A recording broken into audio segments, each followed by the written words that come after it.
Kiss mo, Kim. Kiss Kim para mawala. Bigay na may... Para mawala. Teka lang, Kuis. Huwag niyo muna inaano si Kimi. Bakit? May magalit kaya. So hindi nila pinupor siya mga kachika na alam nyo magbigay ng kiss or magbigay ng hug kasi considered na mga kachika na si Kimi ay taken na. Kumbaga alam nilang lahat na mayroon ng nagmamay-ari kay Kimi mga kachika.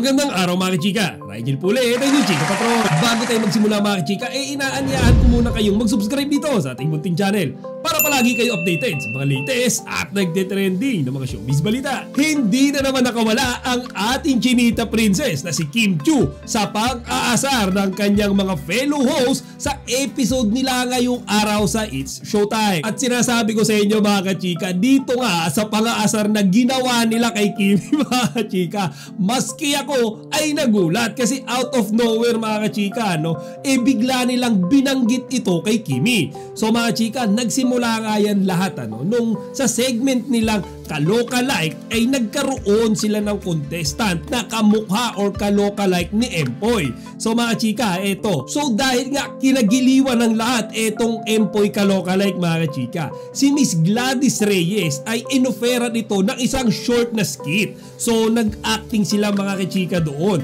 Pero nung naging intense na yung eksena, mga chika, si Miss Gladys Reyes ay nasampal sa muka itong kaloka-like ni Empoy. So mga chika, eto nga itong pangyayaring ito parang hindi to hindi to scripted kasi mga chika, talagang namula yung kaloka-like ni Empoy. So dito nga mga kachika, biglang pumasok ang ating chinita princess na si Kim Chiu. Kasi makikita natin mga kachika na talagang meron siyang gininto ang puso So parang naawa siya mga kachika sa contestant dahil nga sa sinapit niyang sampal mula kay Mrs. Gladys Reyes. So mga chika, nag-offer si Kimi ng isang group hug mula sa mga It's Showtime host. So sa pangunguna nga ni Kimi ay igin-group hug nila yung kaloka-like ni Empoy. Pero dito na nagsimula mga kachika yung pang-aasar. Kasi etong si Bong Navarro mga kachika, sinasabi niya or inaasar niya si Kimi na i-kiss niya raw yung contestant. So mga chika, sa totoo niyan si Kimi medyo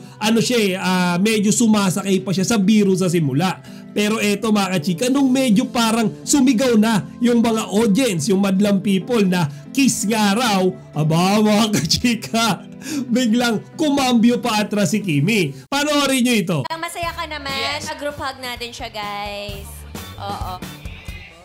Ayan. Okay, Kiss mo, Kim. Kiss Kim para mawala. Bigay na may... Para mawala. Para mawala yung pula. Wala yung sakit. Kiss lang naman Sa piski lang, sa piski. Diba ikaw yung jowa kanina sa mukha? Sa piski lang. Niloko nga ako, tapos ikikiss ko pa. Ito yung before makita sa...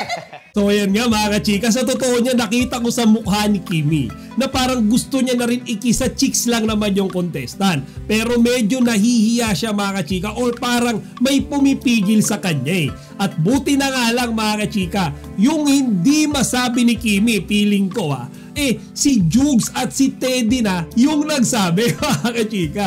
Kumbaga iniligtas nila si Kimi doon sa pang-aasar ni Bong at ng madlang people. Ngayon sabi ni Teddy mga kachika wag na daw i-kiss kasi meron daw magagalit. So mga kachika, lahat dyan ay talagang nag-agree. Kasi alam naman natin lahat mga kachika na talagang malaki yung posibilidad na magagalit si Paolo Abilino kapag si Kimi ay may hinalikang ibang lalaki. Lalo na at hindi scripted yan mga kachika. Teka lang, Kuis. Huwag niyo muna inaano si Kimi. Bakit? May magalit kaya. May nanonood. Napaka-uwi! Halika na nga!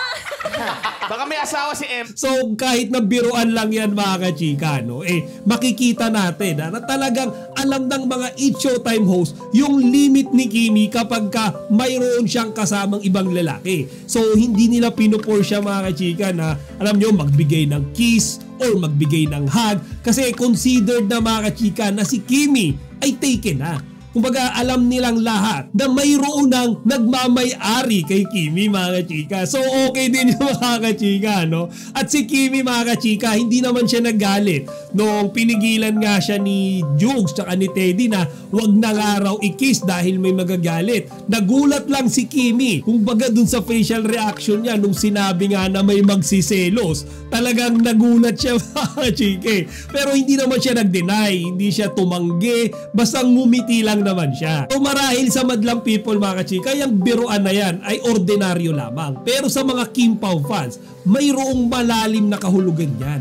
Kumbaga, yung moment na talagang nire-respeto ng mga It's Showtime host, lalo na ni Jugs at ni Teddy, si Kimi, na huwag dapat siya or hindi dapat siya nagbibigay ng halik sa mga kung kani-kanino lamang mga kachika. Alam nila na magsiselos si Paolo Abilino. And I won't argue with that mga chika kasi alam naman nating lahat na talagang si Papa Paolo ay medyo may pagkaseloso. Hindi lang siya masyadong vocal mga chika.